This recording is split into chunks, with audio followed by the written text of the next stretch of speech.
여러분, CF 중에 이런 멘트가 있습니다. 말하지 않아도 알아요. 말하지 않아도 알아요, 이 CF 멘트 여러분 공감이 됩니까? 말하지 않아도 여러분 눈빛만 보면 다 압니까?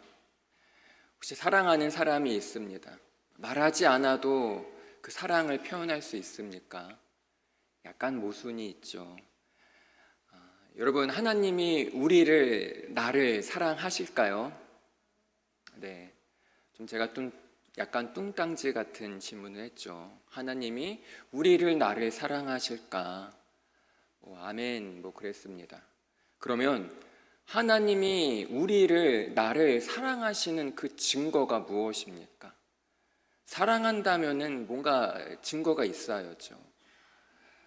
남자친구가 여자친구가 나를 사랑한다면 그 사랑에 맞는 뭔가가 있습니다. 고백을 한다든가 선물을 준다든가 그런 게 있겠죠. 그렇다면 하나님이 나를 사랑하신다면 그 증거가 무엇일까요? 세 가지를 들 수가 있습니다. 바로 첫 번째는 성육신 하신 예수 그리스도. 이 무슨 말입니까? 하나님이 인간의 몸을 입고 이 땅에 오셨습니다. 그것이 하나님이 우리를 사랑하시는 증거인데, 이 성육신 사건은 교회에 안 다니는 사람도 어지간하면 다 압니다. 하나님이 인간의 몸을 입고 이 땅에 오셨다. 그분을 예수 그리스도라고 부른다. 이거는 교회 안 다니는 사람도 압니다. 또한 우리에게도 너무나 익숙하고 너무나 잘 아는 이야기입니다.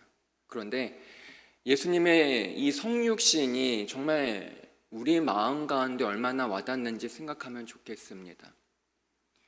한번 이러한 예로 한번 빗들어서 얘기하고자 합니다. 하나님이 인간의 몸을 입고 이 땅에 왔다.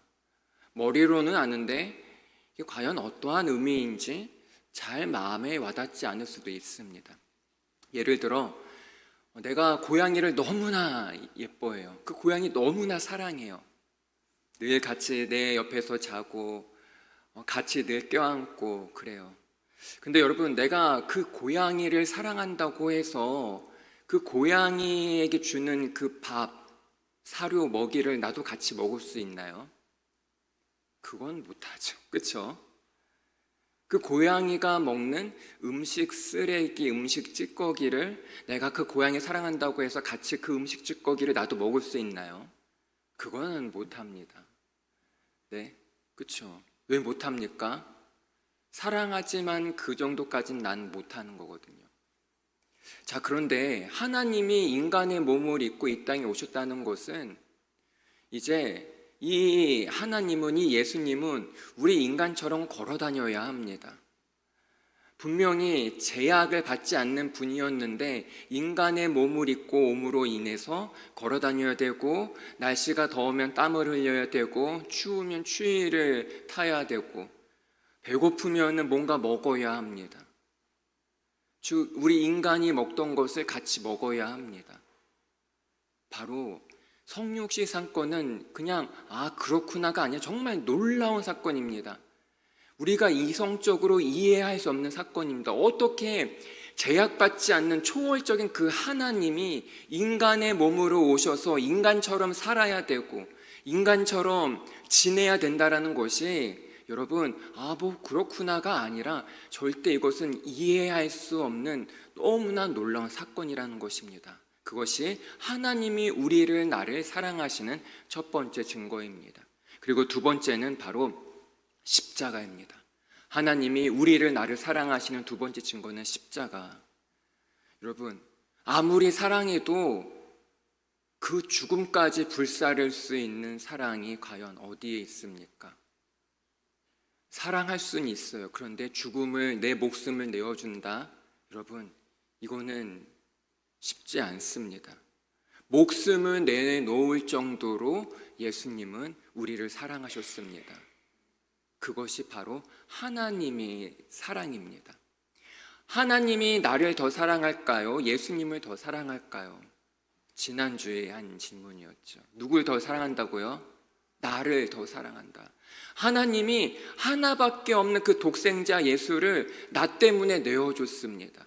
내가 뭐라고, 내가 얼마나 대단한 존재라고 하나밖에 없는 독생자 예수 그리스도를 나 때문에 내어줄 정도로 나를 그렇게 사랑하십니다. 그것이 바로 하나님이 우리를, 나를 사랑하시는 증거입니다. 그리고 마지막 세 번째, 하나님이 우리를, 나를 사랑하시는 증거는 바로 성령님입니다. 성령님. 성령님이 지금 어디에 있습니까? 성령님이 어디에 계십니까? 교회에 계시기도 하고, 그리고 더 중요한 거 바로 예수님을 믿는 그 사람 마음속에 성령님이 역사하십니다. 그래서 성령 충만은 막 기도를 몇 시간 해야 되고, 막 이상한 언어를 내뱉어야 되고, 막 눈이 무섭게 변화해야 되고, 그런 것이 성령 충만이 아니고, 예수를 믿는 모든 사람들 마음 가운데 성령님이 계십니다. 그런데 성령 충만은 아니에요. 성령 충만은 뭐냐? 내 안에 계시는 그 예수님께서 어떠한 마음을 주세요. 사랑해라, 용서해라, 기도해라, 예배 참석해야지, 교회 가야지, 그런 마음 주셨을 때 내가 거기에 순종하는 거, 네 알겠습니다 하고 그렇게 행동하는 거, 그것이 바로 성령 충만이에요. 성령 충만을 뭔가 대단한 것으로 오해합니다. 그래서 성령 충만은 아주 소수만, 신앙에 열심히 있는 사람만 성령 충만이라고 생각하는데 아니다. 성령님이 내 안에 어떠한 마음을 주셨을 때 거기에 순종하고 그렇게 살아가는 것이 성령 충만이다. 그렇기 때문에 성령 충만은 초신자도 성령 충만 받을 수 있고 유치원생도 성령 충만 받을 수 있다. 즉 누구나 성령 충만 받을 수 있다. 여러분, 이것을 기억하길 바랍니다. 그런데 여러분, 자, 성령님이 어디에 계신다고 했나요? 우리 안에, 내 안에 계신다고 했습니다. 그런데 성령님이 내 마음, 내 안에 계시는데 이런 내 마음은 원래 어떠한 상태인가요? 예레미야 17장 9절에서 이렇게 얘기합니다. 우리 예레미야 17장 9절 말씀 함께 읽겠습니다. 만물보다 거짓되고 심히 부패한 것은 마음이라 누가 능히 이를 알리오마는. 자, 우리의 마음이 어떠한 상태라고 합니까? 만물보다 거짓되고 심히 부패한 것, 즉 타락하고 너무나 더러운 것이 뭐래요? 우리의 마음이라고 합니다. 이게 바로 우리의 모습이에요, 여러분.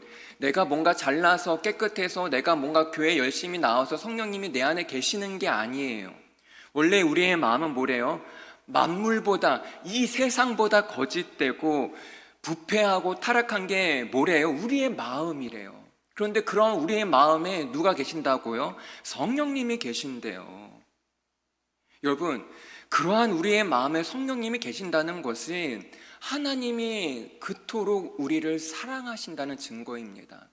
내가 뭔가 잘나서 내 안에 성령님이 계시는 것이 아니라 하나님이 너무나 나를 사랑하시니까, 죽기까지 사랑하시니까 그 성령님이 내 안에 계십니다.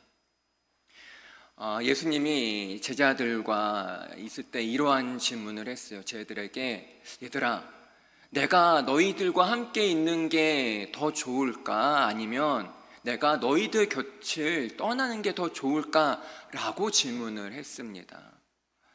여러분, 제자들 입장에서 예수님이 늘 항상 옆에 있는 게 좋을까요? 예수님이 떠나는 게 좋을까요?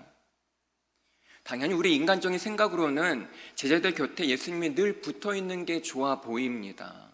그런데 요한복음 16장 7절에서 8절을 보면 이렇게 말씀하십니다. 우리 7절, 8절 말씀 함께 읽겠습니다. 그러나 내가 너희에게 실상을 말하노니 내가 떠나가는 것이 너희에게 유익이라. 내가 떠나가지 아니하면 보혜사가 너희에게로 오시지 아니할 것이요 가면 내가 그를 너희에게로 보내리니 그가 와서 죄에 대하여 의에 대하여 심판에 대하여 세상을 책망하시리라. 아멘. 자, 일단 7절에 보면은 보혜사가 나오죠. 보혜사도 성령님의 또 다른 이름입니다. 보혜사는 그 재판 용어입니다. 즉 변호사 역할이에요. 우리 변호사가 무슨 역할을 합니까? 나 대신 대변해 주죠. 이 사람은 죄가 없습니다. 내 편을 들어주고 끝까지 책임을 그 사람이 져줍니다. 즉 보혜사 같은 역할이라는 거죠. 자, 그런데 예수님이 쟤들에게 말합니다. 뭐래요? 쟤들에게 내가 떠나는 것이 너희에게 뭐래요? 유익이라. 내가 너희들 제자들 곁에 있는 것보다 내가 떠나는 게 더 좋은 거야. 근데 그 이유가 뭔가요? 보혜사가, 예수님이 떠나야 성령님이 오신다고 합니다. 성령님이. 네. 성령님이 오실 수 있기 때문에. 왜냐하면은 예수님이 쟤들 곁에 있으면 그게 더 좋아 보여요. 그러나 그건 어때요? 공간적인 개념이에요. 만약에 예수님과 떨어질 때 그럼 예수님과 같이 있는 게 안 돼요. 그러나 예수님이 떠나시고 성령님이 오시면 우리가 무엇을 하든지 어디에 있든지 예수님은 어디에 있다? 나와 늘 함께 하신다. 그것이 바로 성령님의 역할입니다. 예수님은 부활하셔서 어떻게 되셨습니까? 하늘로 올라가셨습니다. 그래서 성경에 보면 하나님 보좌 우편에 앉아 계신다고 했어요. 그런데 성령님의 임재를 통해서, 그 성령님을 통해서 예수님은 내 안에 계십니다.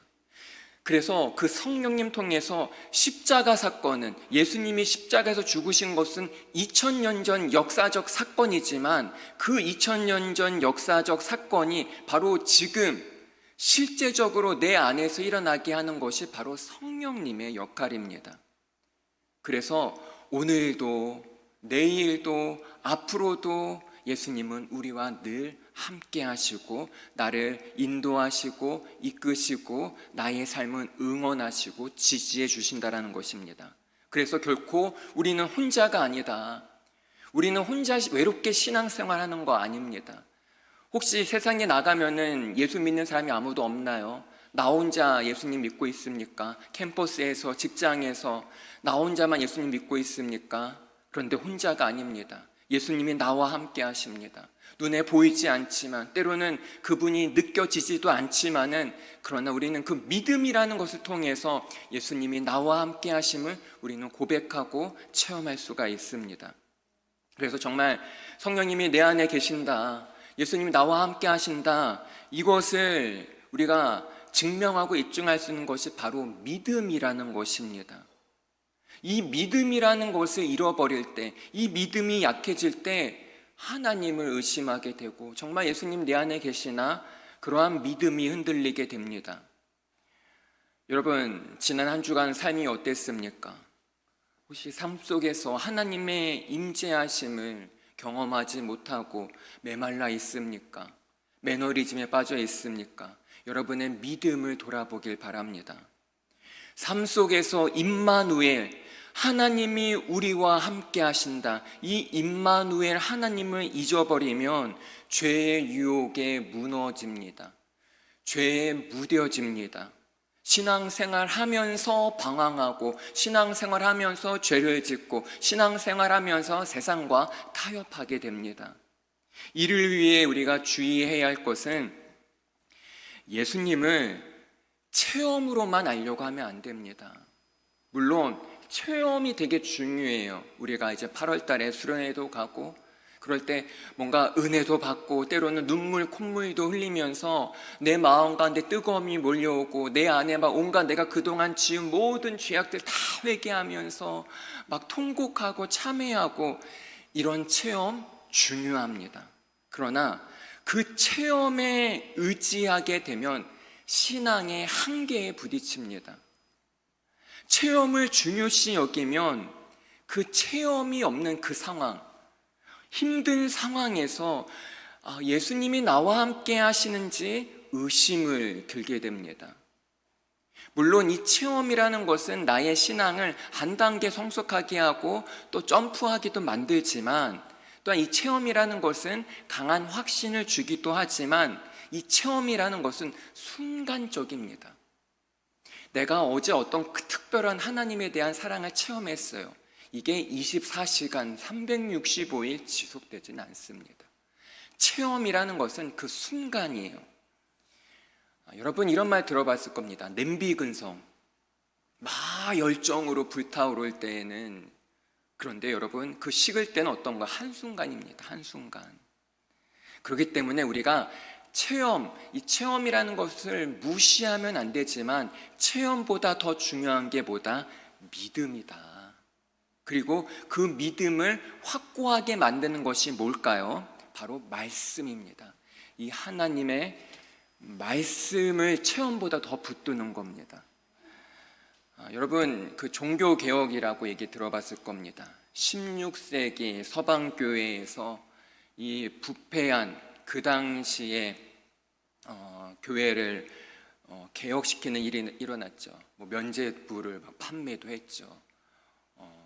헌금을 많이 하면은 우리 조상이, 돌아가신 아버지 어머니가 막 죄를 다 면제받아서 천국으로 다시 가게 되고 완전한 부패와 타락을 했습니다. 그때 루터, 쯔빙글리, 칼빈 이들이 외친 게 무엇입니까? 오직 성경, 오직 은혜, 오직 믿음, 오직 성경, 오직 은혜, 오직 믿음, 이걸 계속 외쳤습니다. 그러면서 다시 말씀으로 돌아가자. 그것이 바로 종교개혁입니다. 그렇다면 그 16세기에 일어났던 종교개혁이 오늘날의 종교개혁으로 한다면 뭐일까요? 다시 모든 거 막 뒤엎고 막 그러면 될까요? 아닙니다. 오늘날의 종교개혁은 다른 게 아니라 바로 내가 말씀으로 다시 돌아가는 겁니다. 나의 신앙을 점검하면서 다시 말씀으로 돌아가는 것, 그것이 바로 내 삶의 오늘날의 종교개혁이 되는 것입니다. 요한복음 1장 14절에 보면은 예수님은 이렇게 소개합니다. 우리 요한복음 1장 14절 말씀 함께 읽겠습니다. 말씀이 육신이 되어 우리 가운데 거하심에 우리가 그의 영광을 보니 아버지의 독생자의 영광이요 은혜와 진리가 충만하더라. 아멘. 자, 우리 이 요한복음 1장 14절에 무엇이 육신이 되었다고 합니까? 말씀이 육신이 되었습니다. 말씀이 육신이 되어, 즉 예수님입니다. 예수님이 말씀이 육신이 되어 오셨습니다. 자, 그렇다면 이 반대로 생각해 보죠. 즉 우리는 말씀이 육신이 되어 이 땅에 오신 예수님을 그렇다면 무엇으로 만날 수 있다는 거죠? 말씀을 통해서 만날 수 있다. 왜냐? 말씀이 육신이 되어 이 땅에 오셨어요. 그 예수님을 만날 수 있는 방법은 결국은 말씀으로 우리가 돌아가는 것입니다. 여러분, 예수님에 대한 확신이 더 강해지길 원합니까? 여러분의 믿음이 더 강해지길 원합니까? 여러분의 신앙생활에 더 열성이, 열심이, 열정이 생기기 원합니까? 다른 방법 없습니다. 다시 말씀으로 돌아가는 것입니다. 말씀 여러 장 읽을 필요 없습니다. 한 절이라도 마음을 다해 정말 이 피아노 건반 하나하나 꾹꾹 눌러 가듯이 그렇게 묵상하는 겁니다. 말씀을 통해서 여러분 예수님을 알게 되면요, 감정과 체험에 상관없이, 감정이 안 좋을 때도 우울할 때도 그 관계없이 말씀을 통해서 예수님이 나와 함께 하심을 내가 계속 믿고 신뢰하고 의지하게 됩니다. 그렇기 때문에 매일 꾸준히 말씀을 읽고 묵상하는 것이 중요합니다. 물론 성경을 창세기부터 요한계시록 66권을 정독하는 거, 빨리 읽는 거 중요합니다. 그러나 빨리 읽는 것도 좋지만은 그것보다도 정말 꾹꾹 한 절 한 절 눌러가면서 읽는다는 생각으로 묵상하는 것이 중요합니다. 인터넷 기사 스캔하듯이 그렇게 읽는 것이 아니라 한 글자 한 글자 꾹꾹 눌러가면서 마음 반에 새긴다는 생각으로 묵상해야 합니다. 그리고 또 하나, 말씀 읽는 시간, 기도하는 시간 웬만하면 따로 하지 마세요. 말씀과 기도 시간을 하나로 하는 겁니다. 내가 말씀 읽다가 마음에 와닿는 그 말씀 있으면요, 그 말씀 딱 붙잡고 바로 기도하는 겁니다. 그러면서 여러분 많이 읽을 필요 없어요. 그냥 한 절만 보더라도 그 한 절을 붙잡고 기도하면서 하나님, 오늘 이 말씀으로 내가 살기 원합니다. 내 힘으로 안 됩니다. 성령님께서 내가 이 말씀으로 살아갈 수 있도록 나에게 힘을 주시고 지혜를 주시고 용기를 주시고 담대함을 주세요. 그러면서 그 말씀 한 절을 계속 하루 종일 음미하고 다시 되새기는 것입니다. 그것이 바로 말씀과 기도가 하나가 되는 것입니다. 그러면 아까 읽은 우리 요한복음 1장 14절 말씀이 육신이 되신 예수님이 지금 내 삶에 이 순간 나와 함께 하심이 저절로 믿어지게 됩니다. 여러분, 신앙생활은요 의무감으로 하는 것이 아니라 저절로 해야 됩니다. 교회에 억지로 나오는 것이 아니라 저절로 와보니까 교회네 이렇게 몸에 배어 있어야 합니다. 여러분, 믿으려고 노력하지 마세요. 어떻게 해야 여러분 믿어지게 될까요? 오직 말씀을 통해서입니다. 그 16세기 외친 것처럼 오직 성경, 오직 은혜, 오직 믿음처럼 오늘날도 우리에게 필요한 거 새로운 거 아닙니다. 오직 하나님의 말씀, 그 말씀을 내가 믿고 그 말씀 가운데 은혜를 누리는 거 16세기 종교개혁이나 지금이나 똑같습니다. 말씀으로 돌아가고 그 말씀을 통해서 은혜를 체험하고 우리의 믿음이 성숙해지길 바랍니다. 그래서 우리 다시 말씀으로 돌아가는 우리 청년부가, 다시 믿음을 회복하는 우리 청년부가 이 세상 속에서 정말 세상이 감당치 못할 믿음의 청년이 되길 간절히 소망합니다. 기도하겠습니다. 하나님 아버지, 주님은 언제나 나와 함께 하십니다. 내가 죄를 짓는 그 순간 속에서도, 내가 주님을 잊고 살아가는 그 분주함 속에서도 주님은 늘 나와 함께 하십니다. 주님, 나와 늘 함께 하시는 그 주님을 더욱더 의지하고 더욱더 그 주님과 동행하는 삶을 살기 원합니다. 우리가 다른 것을 쫓는 것이 아니라 더욱더 말씀을 붙잡고 그 말씀을 통해 나와 살아 역사하시는 그 주님을 더욱더 알아가고 그 주님을 만나고 그 주님을 닮아가는 우리 믿음의 청년들 되게 하여 주시옵소서. 감사합니다. 예수님의 이름으로 기도합니다. 아멘.